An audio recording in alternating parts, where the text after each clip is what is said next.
Kilig to the max ang Kim Pao fan sa mga sagot ni na Kim Chu at Paula Avellino sa kanilang latest interview.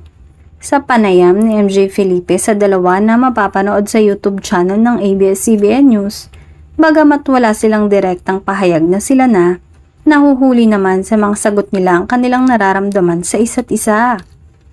Kung paano sila manamit na parang pang-couple na talaga dahil laging same color. Plus, sinuot pa raw ni Kim ang jacket ni Paolo sa dinner sa Los Angeles.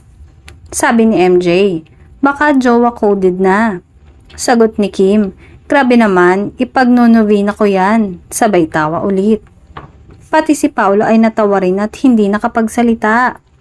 Natanong din ng Kim Pao kung ano ang next project nila after the showing of their film na My Love Will Make You Disappear. Ayon kay Pao ay nasa stage pa lang daw siya na nagbabasa ng napakaraming script, kaya so far ay wala pa. Siguro daw ay after nito magbabakasyon sila. Halata namang kinilig ang aktres at napasigaw. Dagdag pa ni Paolo, kahit saan daw sila magbakasyon basta tahimik.